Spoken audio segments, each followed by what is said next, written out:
مسجد الحرام مکۃ المکرمہ اور مسجد النبوی مدینہ المنورہ سے خطبے کا اردو ترجمہ کے لیے ہمارے سوشل نیٹ ورک کو فالو کرنا نہ بھولیں اور اپنے دوست احباب کے ساتھ بھی ضرور شیئر کیجیے۔ خطبہ عید الاضحیٰ مسجد الحرام، تاریخ 10 ذی الحجہ 1446 ہجری بمطابق 6 جون 2025 عیسوی۔ موضوع حج اور قربانی کی عبادت۔ خطیب فضیلۃ الشیخ ماہر المعقل حفظہ اللہ، ترجمہ محمد اقبال یاسین۔ تعریف اللہ کے لیے ہے جس نے ہمیں اسلام کی ہدایت دی اور اپنے حرمت والے گھر کے حج کو ہم پر فرض کیا اور اسے جنت میں داخلے، گناہوں کے کفارے اور خطاؤں کی معافی کا سبب بنایا۔ اللہ کا فرمان ہے اور یہ کہہ دیجئے کہ تمام تعریفیں اللہ ہی کے لیے ہیں جس نے اپنی کوئی اولاد نہ بنائی، نہ اس کی بادشاہت میں اس کا ساجی اور شریک ہے کوئی، اور نہ وہ کمزور ہے کہ اسے کوئی حمایتی کی ضرورت ہو۔ اللہ اکبر، اللہ اکبر، اللہ اکبر، اللہ اکبر، اللہ اکبر، اللہ اکبر۔ اللہ سب سے بڑا ہے جب جب حاجیوں کے دل پرانے گھر کعبہ کے لیے تڑپیں۔ اللہ سب سے بڑا ہے جب جب ہر دور دراز علاقے سے قافلے اس کی طرف آئیں۔ اللہ سب سے بڑا ہے جب جب حاجی توحید اور تصدیق کے شعار کے ساتھ تلبیہ پکاریں۔ اللہ سب سے بڑا ہے۔ اللہ اکبر کبیرہ والحمد للہ کثیرا وسبحان اللہ بکرۃ واصیلا۔ میں گواہی دیتا ہوں کہ ایک اللہ کے سوا کوئی معبود برحق نہیں، اس کا کوئی شریک نہیں، وہ پاک ہے، بادشاہ ہے اور سلامتی والا ہے۔ اور میں گواہی دیتا ہوں کہ ہمارے سردار اور نبی محمد اللہ کے بندے اور اس کے رسول ہیں۔ آپ انسانوں میں سب سے پاکیزہ اور خانہ کعبہ کا طواف کرنے والوں میں سب سے افضل ہیں۔ اللہ آپ پر درود و سلام اور برکتیں نازل فرمائے اور آپ کے آل بیت، ازواج مطہرات، صحابہ اور تابعین پر، اور ان پر بھی جو ان کی اچھے سے پیروی کریں جب تک دن و رات کا سلسلہ جاری رہے۔ اما بعد، مومنو، اللہ کا تقوی اختیار کرو، اس کی اطاعت کرو، کثرت سے اس کا ذکر کرو اور تسبیح بیان کرو، اس کے حکم کی پابندی کرو، اس کی منع کردہ چیزوں سے بچو، اپنے لیے توشہ راہ لے لیا کرو۔ یقیناً سب سے بہتر توشہ اللہ کا تقوی ہے۔ مسلمانوں، اللہ تعالیٰ تمہارے دن کو خوشگوار بنائے، تمہاری عیدیں مبارک کرے، تمہاری خوشیوں کو قائم و دائم رکھے۔ عید انسیت، خوشی، ہمدردی، محبت، درگزر اور صلہ رحمی کا موقع ہے، چنانچہ اپنی عید کی خوشیاں مناؤ، اپنے رشتہ داروں سے تعلق جوڑو، اپنے رب کا شکر ادا کرو کہ اس نے تمہیں یہ دن نصیب کیے ہیں، اور ان دنوں میں اللہ کا ذکر اور تکبیر کثرت سے کرو۔ صحیح بخاری میں ہے، حضرت عمر رضی اللہ عنہ منا میں اپنے خیمے میں بلند آواز سے تکبیر کہتے، جب مسجد والے سنتے تو وہ بھی تکبیر کہتے اور بازار والے بھی تکبیر کہتے، یہاں تک کہ سارا منا تکبیر سے گونج اٹھتا۔ اللہ اکبر، اللہ اکبر، لا الہ الا اللہ، اللہ اکبر، اللہ اکبر وللہ الحمد۔ بیت اللہ کے حاجیوں، اللہ نے آپ کو اپنی مخلوقات میں سے چنا اور رحمان نے آپ کو لے کر اپنے فرشتوں پر فخر کیا۔ آپ کو مبارک ہو کہ آپ نے پرانے گھر کا رخ کرتے ہوئے ہر دور دراز جگہ سے تلبیہ پکارتے ہوئے اسلام کے عظیم ترین رکن کا قصد کیا۔ آپ رب کریم کو پکار رہے ہیں، عظیم بادشاہ سے مانگ رہے ہیں۔ جب وہ انعام کرتا ہے تو بے تحاشا دیتا ہے، جب نوازتا ہے تو مالا مال کر دیتا ہے۔ اس کے نزدیک کوئی گناہ اتنا بڑا نہیں کہ اسے معاف نہ کرے، کوئی فضل اتنا بڑا نہیں کہ اسے عطا نہ کرے۔ اس پاک ذات نے آپ کو عظیم شعار اور عبادت سے مختص کیا جس پر اللہ کے انبیاء اور رسول چلے آ رہے ہیں۔ انبیاء کا دین ایک ہے، وہ سب ایک رب کی عبادت کی طرف لے کر آئے ہیں۔ اللہ کا فرمان ہے، بے شک یہ امت ایک امت ہے اور میں تمہارا رب ہوں، سو تم میری عبادت کرو۔ اللہ اکبر، اللہ اکبر، لا الہ الا اللہ، واللہ اکبر، اللہ اکبر وللہ الحمد۔ امت مسلمہ، مناسک حج کے عظیم مقاصد ہیں، ان میں سب سے بلند مقصد اللہ عز و جل کی توحید ہے۔ چنانچہ جب نبی صلی اللہ علیہ وسلم کی اونٹنی مقام بیدا پر رکی تو آپ نے توحید کا تلبیہ پکارا۔ پکارا. آپ صفا پہاڑی پر چڑھے تو توحید کی آواز بلند کی. کبھی آپ تلبیہ کہتے, کبھی لا الہ الا اللہ کہتے, کبھی اللہ اکبر کہتے. یہ سب وہ اذکار ہیں جو ربوبیت, الوہیت, اسماء و صفات میں اللہ کی توحید کی تاکید کرتے ہیں, اور سچے مومن کی زندگی کا مدار خالق کی توحید پر ہے. آپ کہہ دیجئے کہ میری نماز, میری قربانی, میرا جینا, میرا مرنا سب رب العالمین کے لیے ہے, جس کا کوئی شریک نہیں. مجھے اسی کا حکم دیا گیا ہے اور میں ماننے والوں میں, مسلمانوں میں سب سے پہلا ہوں. اللہ اکیلا نعمت, عطا, نوازش اور احسان کرنے والا ہے. وہی اکیلا عبادت کا مستحق ہے. اس لیے مومن اپنی عبادت میں اپنے اور اللہ کے درمیان کوئی واسطہ نہیں رکھتا, نہ وسیلہ رکھتا ہے, نہ فرشتے کو, نہ نبی مرسل کو, چے جائے کہ کسی دوسرے کو. وہ صرف اللہ سے دعا کرتا ہے, اللہ ہی سے مانگتا ہے. وہ صرف ایک اللہ کے لیے ذبح کرتا ہے اور نظر مانتا ہے. یہی ہے اللہ تم سب کا رب. اسی کی سلطنت ہے. جنہیں تم اس کے سوا پکار رہے ہو وہ کھجور کی گٹھلی کے چھلکے کے بھی مالک نہیں. اگر تم انہیں پکارو تو تمہاری پکار سنتے ہی نہیں. اگر بالفرض سن بھی لیں تو فریاد رسی نہیں کریں گے, بلکہ قیامت کے دن تمہارے اس شرک کا صاف انکار کریں گے. آپ کو کوئی باخبر اللہ جیسا خبر نہ دے گا. پتہ چلا کہ توحید دین کی اصل اور بنیاد ہے. اس کے بغیر کوئی نیکی قبول نہیں کی جائے گی. اس کے بغیر اعمال اکارت جائیں گے, گرچہ وہ پہاڑ کے برابر ہی کیوں نہ ہو. یقین مانو جو شخص اللہ کے ساتھ شرک کرتا ہے اللہ تعالیٰ نے اس پر جنت حرام کر دی, اس کا ٹھکانہ جہنم ہی ہے.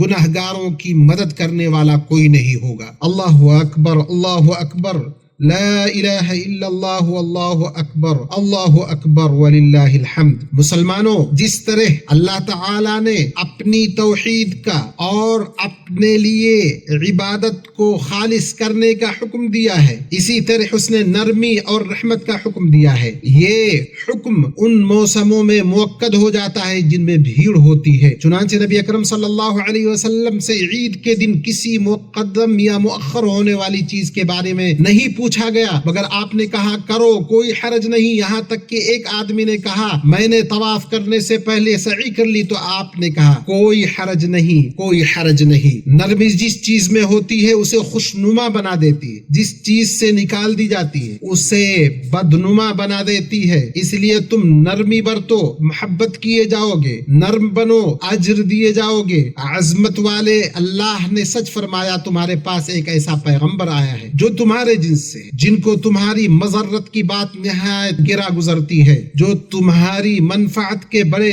خواہش مند رہتے ہیں, ایمان والوں کے ساتھ بڑے ہی مشفق اور مہربان ہیں. مسلمانوں, آپ صلی اللہ علیہ وسلم اتحاد و اتفاق کرنے اور اختلاف و تفرقہ بازی ختم کرنے کے حریص تھے. حج میں اتحاد, وحدت اور مساوات و قوت پائی جاتی ہے. ہمارا رب ایک ہے, ہمارا نبی ایک ہے, ہماری کتاب ایک ہے, ہماری خلقت کی اصل ایک ہے. اللہ مجھے اور آپ کو قرآن عظیم میں برکتوں سے نوازے. اللہ مجھے اور آپ کو آیات اور ذکر حکیم سے فائدہ پہنچائے. وہ بلند و برتر ہے, سخی و کریم ہے, اس سے بخشش طلب کرو, بلا شبہ وہ بڑا بخشنے والا ہے. ہر قسم کی تعریف اللہ کے لیے ہے, ہر قسم کی تعریف بہت بخشنے والے غالب اللہ کے لیے ہے. میں گواہی دیتا ہوں کہ ایک اللہ کے سوا کوئی معبود برحق نہیں, اس کا کوئی شریک نہیں, اور میں گواہی دیتا ہوں کہ ہمارے نبی محمد اللہ کے بندے اور اس کے رسول, متقیوں اور نیکوکاروں کے امام ہیں. درود و سلام اور برکتیں نازل ہوں آپ پر, آپ کے چنیدہ آل و اصحاب پر, اور جو ان کی درست طریقے سے پیروی کرے ان پر, جب تک کہ شب و روز کا سلسلہ قائم رہے. اللہ اکبر, اللہ اکبر, اللہ اکبر, اللہ اکبر, اللہ اکبر, لا الہ الا اللہ واللہ اکبر, اللہ اکبر وللہ الحمد. امت مسلمہ, ان ایام میں اعمال میں سب سے عظیم ترین عمل ہدی اور قربانی کر کے اللہ کا تقرب حاصل کرنا ہے. اونٹ میں سے جس کے 5 سال ہو گئے اس کی قربانی ہو جائے گی, گائے میں سے جس کے 2 سال ہو گئے ہوں, بھیڑ میں سے جس کے 6 مہینے اور بکری میں سے جس کا 1 سال ہو گیا ہو، اور اس جانور کی قربانی نہیں ہوگی جو کانا ہو، اس کا کانا پن واضح ہو، جو بیمار ہو اور اس کی بیماری واضح ہو، جو لنگڑا ہو اور لنگڑا پن واضح ہو، اتنا دبلا پتلا جانور جس میں گوشت نہ ہو، 1 بکری 1 آدمی اور اس کے اہل خانہ کی طرف سے کافی ہوگی، اونٹ اور گائے 7 لوگوں کی طرف سے ہوگی۔ مومنو، یہ سنت ہے، مسلمان اپنی قربانی سے کھائے، ہدیہ دے، صدقہ کرے، اپنے رسول کی سنت کی طرف سبقت کرو، اللہ کی توفیق پر اس کا شکر ادا کرو، اس کی ہدایت پر اس کی بڑائی بیان کرو۔ اللہ تعالیٰ کو قربانیوں کے گوشت نہیں پہنچتے، نہ ان کے خون، بلکہ اسے تو تمہارے دل کی پرہیزگاری پہنچتی ہے۔ ایمانی بھائیو، اللہ تعالیٰ نے حرمین والے ملک مملکت سعودی عرب کی قیادت اور عوام کو اپنے گھر کے حاجیوں اور مسجد نبوی کے زائرین کی خدمت کا شرف بخشا ہے، لہٰذا انہوں نے حاجیوں اور زائرین کے لیے امن و سلامتی فراہم کرنے اور بھلائیوں کے راستوں کو آسان کرنے